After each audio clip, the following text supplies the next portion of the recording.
C'est vrai qu'aujourd'hui, ma vie s'est transformée complètement. Comme avant, j'étais complètement détruit, mortel. Tout ce que j'ai créé dans ma vie, ça fait 10 années, j'ai créé des entreprises avec mes filles, avec mes enfants, mes majeurs de mes enfants, mes 3 enfants. Et ensuite, ça ne durait même pas 6 mois, ça a cassé tout. L'argent, il se fout dans l'air. Et puis, je dépose le bilan parce que je ne dépose pas de problèmes sur mes enfants. Je restais comme un gérant d'épargne. Mes enfants restent comme gérant d'épargne. Moi, je reste responsabilité.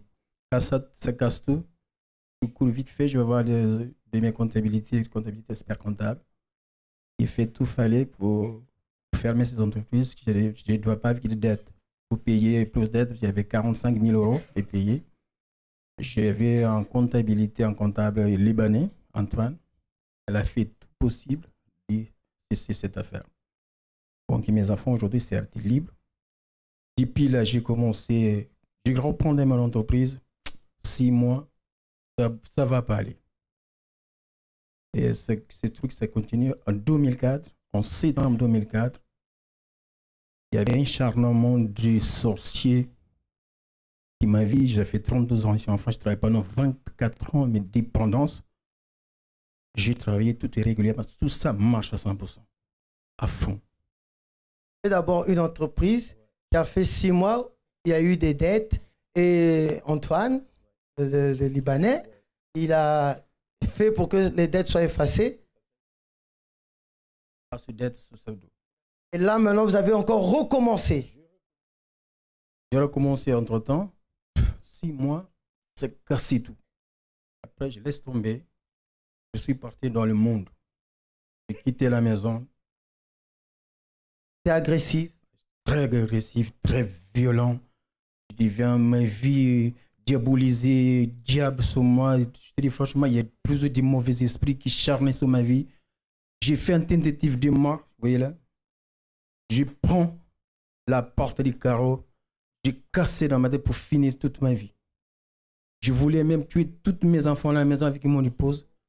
Les flics, ils sont venus, les flics, ils avaient 13 14 flics pour rien. Les policiers. Ah ouais. J'ai débattu avec les flics par terre, j'ai mis par terre, j'ai détruit. Resté pendant 2 mois, ils ne travaillent pas. Le juge m'a convoqué devant le tribunal. Toutes ces histoires, ça finit par la condamnation très sévère. Je connais l'église et j'ai invité mon mari. Cancer, diabète, tout. Vous savez qu'elle avait le cancer, elle avait le diabète. Oui. Quand elle est venue ici, 2009, je me rappelle, elle mettait toujours un truc, des bandes, tout ça, des opérations. En plus, pasteur, il y a une dette à la maison que mon mari fait 67 000 euros. J'ai parlé avec le pasteur. Jamais, je ne sais pas si tu as témoigné aujourd'hui. Moi, jamais j'ai témoigné ici. Ça, c'est moi qui l'ai vu toute seule en parler. 60 000 euros, pasteur. Je parlais avec le pasteur. Je ne savais pas lire. Je prends de la dette de mon mari. Je cachais. Je mostrais la dette des impôts. Des impôts. Pasteur, 3 jours, je prends de l'enveloppe de l'Empire Israël et 20 euros. Je mets 20 euros, j'ai prié par le cancer, par la dette qui chez nous. Je passe à porter entrer dans la maison pour la violence. En semaine, la dette de fazer. Reste 7 500 euros. Cancer. C'est fini. Dette. C'est fini. Diabète. C'est fini. Bagarre. C'est fini. Amen. Hein? Menace de mort. C'est fini. Aujourd'hui, j'ai touché 3 fois, 4 fois double que j'ai touché. Donc là, Dieu a restauré le caractère, la santé, le mariage, la famille, le caractère. Qu'est-ce que le centre d'accueil représente pour vous? Pour moi, franchement, c'est la joie. C'est ma vie. Franchement, je dis toutes mes frères et mes sœurs. Il ne faut pas désespérer, il faut battre dans la vie, il faut combattre le spirituel, la prospérité. Je chante des prières aussi énormément. Je priais même ça 10 fois par jour. Même à mon travail, il y a beaucoup d'ennemis, mais tout ce que je priais à fond. Que Dieu vous bénisse. Bonjour à tous, soyez bienvenus à cette émission France en direct. Ces témoignages que vous avez vus de personnes qui sont guéries, c'est une chose qui se passe constamment au centre d'accueil. Beaucoup de personnes qui arrivent sans solution, malades, et à travers une foi surnaturelle, intelligente, sa vie change complètement. Quand nous disons foi intelligente, regardez une chose. Quand Dieu a soufflé dans les narines d'Adam, le premier homme, Dieu a soufflé quoi? Son esprit, la vie. Et avec cet esprit, Dieu nous a donné l'intelligence, un peu d'intelligence, de son intelligence, pour que nous méditons. N'est pas seulement dire je crois en Dieu, que Dieu est bon, Dieu est grand, et après rien se passe. Non, nous croyons que tout est possible à celui qui croit. C'est pour cela que ces personnes ont été guéries. Et quand nous disons qu'elles ont été guéries, attention, nous ne sommes pas là en train de mettre en cause la médecine. Le contraire, nous respectons le médecin, nous respectons la médecine, nous avons besoin de médecins, nous avons besoin de la médecine. Mais là, certaines choses que la médecine ne peut rien faire, seulement une thérapie spirituelle. Nous allons maintenant écouter l'histoire de Madame Patricia.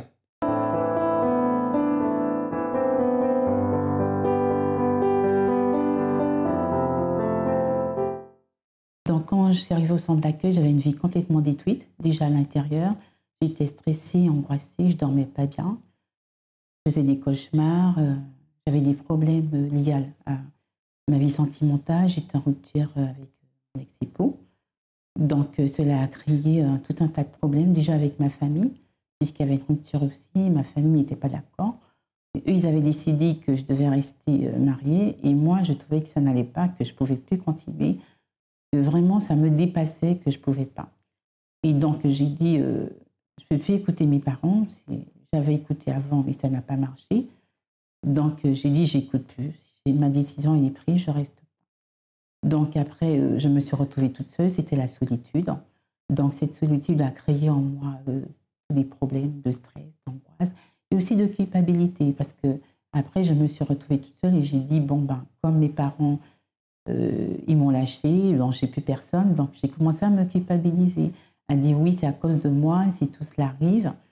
Et donc, après, j'ai eu envie de me suicider. Beaucoup, je me disais que finalement, si je me jetais parce qu'il y avait la mer à côté de chez nous, je me disais que si un jour j'allais dans la mer plus au fond, ben, peut-être que ça arrangerait bien ma vie, il n'y aurait plus ces problèmes-là. Et après, finalement, j'ai décidé que je devais en finir. Mais après, les problèmes continuaient. J'ai essayé de vivre avec tout ça, avec au chômage, puisque je n'avais pas de travail, je n'avais plus de logement, je n'avais plus rien. Tout le monde m'avait laissé tomber, j'avais des problèmes de dette, des problèmes partout à l'intérieur, des maux de tête, des migraines pas possibles aussi, la polyarthrite, des douleurs terribles, arthrose. Et donc, il y avait le psychologue qui me suivait, le spécialiste pour la rhumatologie, j'avais les spécialistes aussi pour la gorge, la tête. En fait, c'était toutes les parties du corps. J'avais le kiné pour les problèmes de dos et tout. Donc après, finalement, j'ai été voir les médecins et ça n'a rien changé. Tous mes problèmes, ça n'a rien changé, ni le médecin, ni le psychologue. Donc ni même l'appui de la famille, je ne l'ai pas eu. Finalement, je me suis retrouvée toute seule. Et donc, c'est après, j'ai dû réfléchir.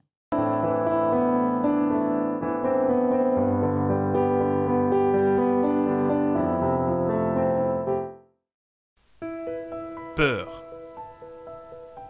Quelle est la vôtre? Peur de croire que cela sera possible? La réponse est un grand oui.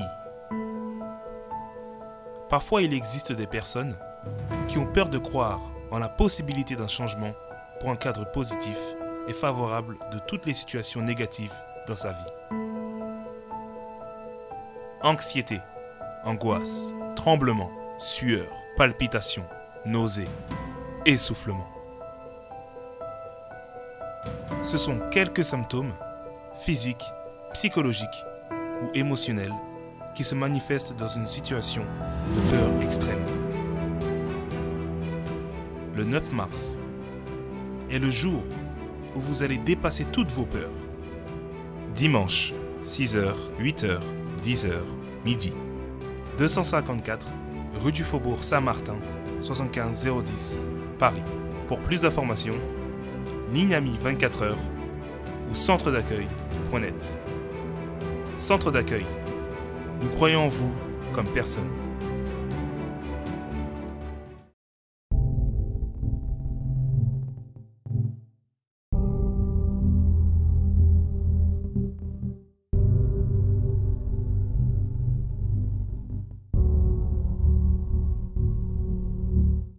Je dois dire que je suis guérie, mais comme ça a confirmé ma foi, je vais rentrer à l'hôpital la semaine prochaine. Hein? Alors, pourquoi vous pleurez? Vous avez vu ce que Dieu a fait dans votre moment? Ok, vous êtes guéri au nom du Seigneur Jésus. Amen. Vous êtes guéri au nom du Seigneur Jésus. Ok?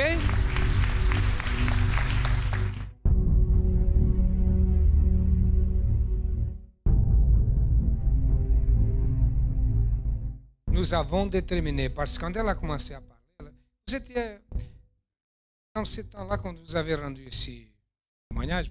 Ça, c'est là combien de... C'est l'autre campagne là, n'est-ce pas? C'est au moment de la campagne quand je suis venu ici.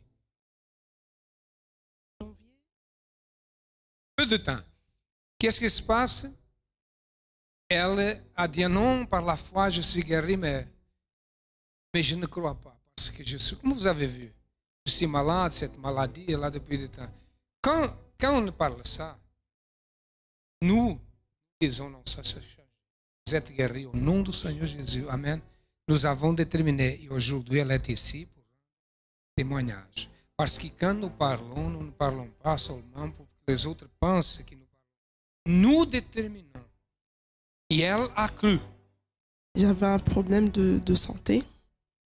Très tôt, en fait, les médecins ont diagnostiqué une ménopause précoce. Et depuis des années, j'avais peur de cette maladie. Le nom déjà, en fait, me tourmentait, mais je fuyais. Et je ne pensais pas qu'il y aurait une solution. Et tout ce qu'on avait fait, tout ce qu'on a diagnostiqué, ça montrait que en fait, mes organes en fait, vieillissaient, s'atrophiaient. Et ça rentre dans le cadre en fait, des personnes qui ont un certain âge, qui sont en ménopause. J'ai connu le centre d'accueil. J'ai mis en pratique en fait, les conseils qu'on nous donne. Il y avait la campagne d'Israël. J'ai fait ma première campagne d'Israël. Et Dieu m'a béni. Dieu m'a guéri. Vous avez fait la campagne, vous avez sacrifié? Oui, j'ai sacrifié, oui. Vous êtes guéri complètement? Complètement. Avant les analyses, en fait, tout ce qu'on faisait, oui, disait, en fait, c'était pas les médecins oralement, mais j'avais les preuves. J'avais les preuves en main, j'avais les symptômes qui apparaissaient. Les médecins, en fait, l'ont confirmé. J'ai été opérée pour vérifier et le médecin m'a dit, normalement, je suis normale. Oui. Vous êtes normal. Voilà. Elle a cru, elle a participé de la campagne.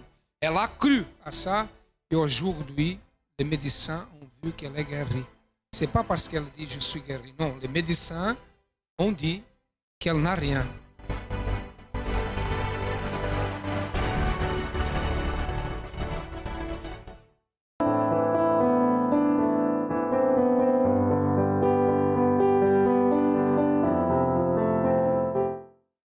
Quand un problème arrive, il ne vient seul. Normalement, il est accompagné d'autres problèmes. Regardez que Patricia, elle était une personne qui avait pris la décision de mettre fin à son mariage. Elle avait pris cette décision. La famille était contre cette décision. Elle est devenue angoissée, stressée. Ses parents ont tourné le dos, ont abandonné. Elle a commencé à se culpabiliser, à avoir le désir de se suicider. Elle a perdu son emploi, elle a accumulé des dettes et a développé une maladie. Regardez bien, c'est toujours comme ça. Hein? Et premièrement, il vient un problème, autre problème, autre problème, autre problème. Il vient la pensée de suicide. La vie est complètement détruite. Et quoi faire dans une situation comme ça? Qui peut aider une personne comme ça? Parce que quand le problème arrive, les amis, la famille ferment la porte, n'est-ce pas? Quand vous étiez bien, vous aviez beaucoup d'amis, les portes étaient ouvertes, mais quand les problèmes sont arrivés, beaucoup de personnes ont fermé la porte, n'est-ce pas? Ça se passe avec tout le monde. Et quoi faire dans une situation comme ça? Le centre d'accueil reçoit tous les jours beaucoup de personnes avec ce type de problème. Et si vous êtes quelqu'un qui a ces problèmes, nous sommes là pour vous aider. Et au centre d'accueil, la personne trouve la solution. Écoutez.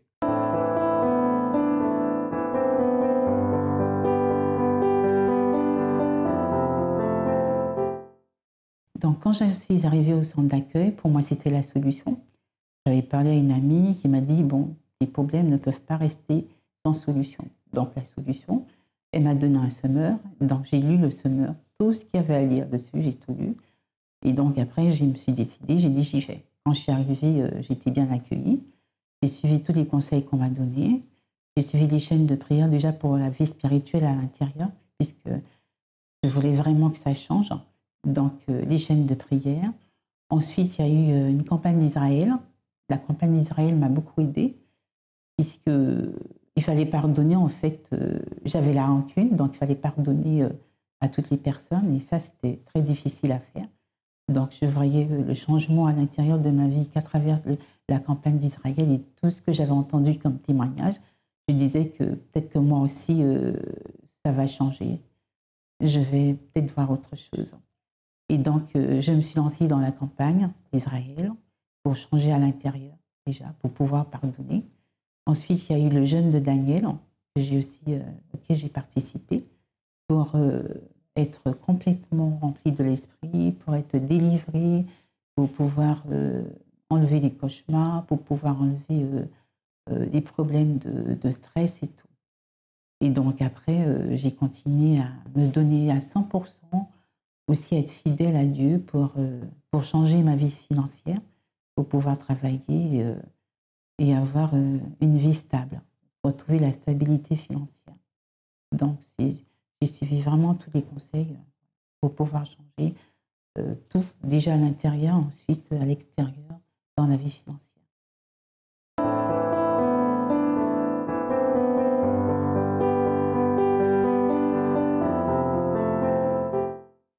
Au centre d'accueil, quand je suis arrivée, j'avais un problème de santé, c'est-à-dire que j'avais des problèmes de thyroïde depuis 4 ans. Tout au début, j'étais en bonne santé et d'un seul coup, ça a déclenché après l'accouchement. Donc, par rapport à ce problème de santé de la thyroïde, ça a déclenché encore une autre maladie, la tension. Donc, il fallait que je prenne les médicaments et pour la thyroïde et pour la tension. Et les médecins me disaient il fallait prendre la vie des médicaments. Alors, tous les 2 mois, il fallait voir le médecin pour prendre les prises de sang, pour savoir l'évolution. Ça pouvait soit monter ou descendre, parce que la thyroïde, les glandes thyroïdes, c'est une maladie où soit ça monte, ça descend, c'est jamais stable. Mon cas, c'était pas stable. Le problème, c'était paralysant, parce que moi, j'avais souvent des bouffées de chaleur. C'est impossible de travailler. Moi, je travaille dans le secteur médical, c'est déjà un travail qui n'est pas facile. Donc, j'avais souvent des palpitations, pas mal de palpitations, des bouffées de chaleur et surtout beaucoup de fatigue. Jusqu'au point qu'il fallait que je m'allonge.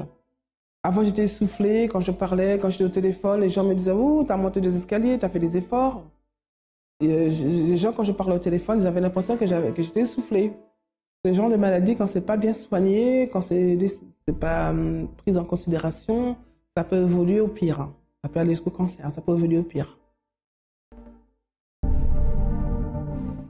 Le pasteur à l'église, mardi, le pasteur a fait un propos et en disant, si vous avez la foi, vous déposez vos médicaments sur l'autel.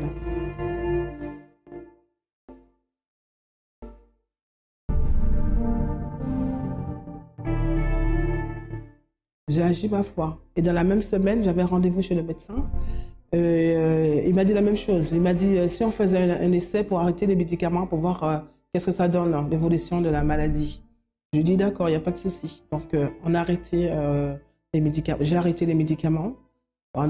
Et 2 mois après, on a refait une prise de sang pour savoir l'évolution, qu'est-ce que ça allait donner. Et à ma grande surprise, par la foi, Dieu a guéri. Et il m'a dit, vous êtes totalement guéri, ça ne sert à rien de revenir me voir, vous êtes totalement guéri. Et à côté, j'avais déjà pris des rendez-vous jusqu'au mois de décembre. J'avais déjà envisagé des rendez-vous parce que comme je sais que c'est très long le rendez-vous, j'avais déjà envisagé tous les 2 mois prendre des rendez-vous. Alors j'ai tout annulé mes rendez-vous parce que là maintenant je suis guéri, je prends plus de médicaments. Le problème de tension, tout va bien. La thyroïde, tout va bien. Dieu a rétabli ma santé.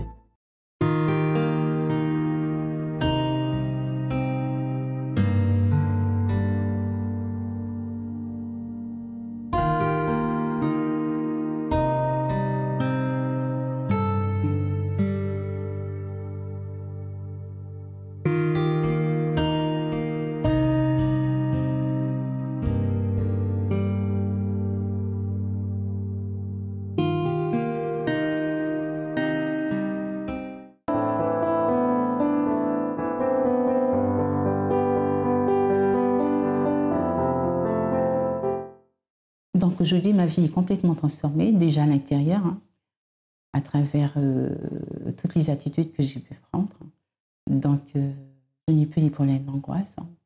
Je suis complètement délivrée du stress, de l'angoisse, délivrée de tous les problèmes que j'avais à l'intérieur. Je suis remplie du Saint-Esprit aussi. Et ça, c'est très important. Ça m'a complètement transformée. Nouvelle personne, nouvelle créature. Remplie de l'assurance, de la détermination. Aujourd'hui, je fais les choses avec la direction. Je suis plus évasive, je ne dépends plus des autres.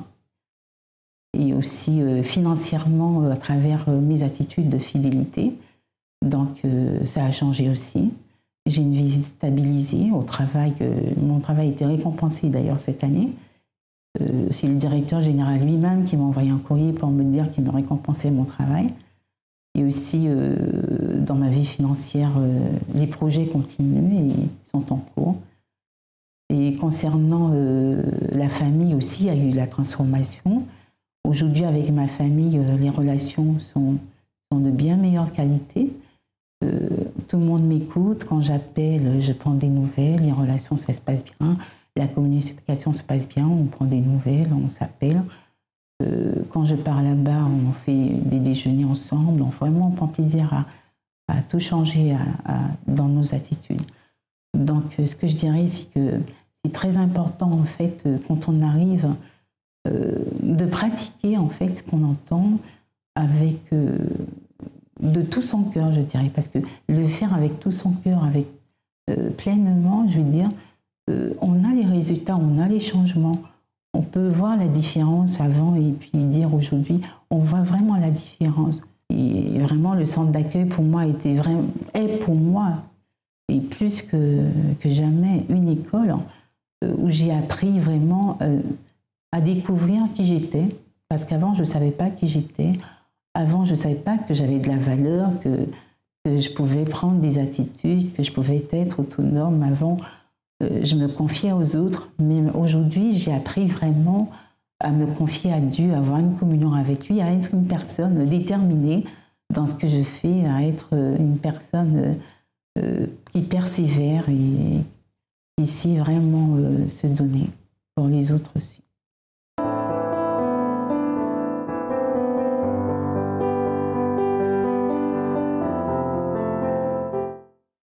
Aujourd'hui, Patricia, c'est une nouvelle personne. Tout est changé. Toutes les choses, toute sa vie a changé. Aujourd'hui, elle n'est plus angoissée. Elle ne veut pas le suicide. Sa vie financière, c'est bien. L'union dans la famille, tout se passe bien. Pourquoi ça? Parce que les problèmes qui étaient là, la racine du problème, a été arrachée. C'est comme un exemple. S'il a une mauvaise herbe, et nous la coupons, pendant un temps, elle disparaît. Mais depuis quelque temps, elle commence à pousser, à grandir, et elle est là, et elle continue.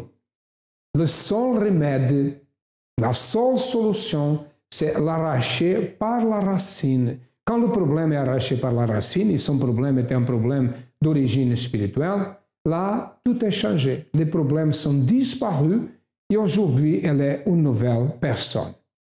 C'est notre travail. Nous sommes situés au 254 de la rue du Faubourg Saint-Martin, au 10e, à Paris. Nous avons d'autres centres d'accueil. Vous pouvez les trouver si vous nous appelez. Les adresses sont dans votre ordinateur. Cherchez le plus proche et certainement, vous allez trouver la solution parce que nous sommes là pour vous aider si vous avez besoin de notre aide. À demain et que Dieu vous bénisse à tous abondamment.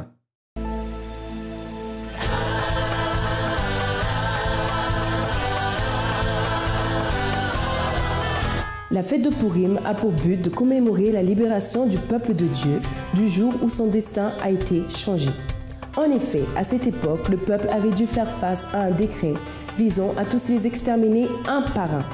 De nos jours, combien de situations avons-nous affrontées? Croyez-vous au destin ou pensez-vous qu'une attitude peut changer le cours de votre vie? Ce sont des réponses à toutes ces questions que nous répondrons lors de notre réunion qui aura lieu le 8 mars, 16h à Saint-Denis. Le Godlywood a donc l'immense plaisir de vous inviter tous, hommes, femmes, enfants, jeunes, à cette célébration. Pour acquérir votre ticket d'entrée, vous pouvez vous rendre dans le centre d'accueil le plus proche de chez vous. On compte sur vous et on vous dit à très bientôt.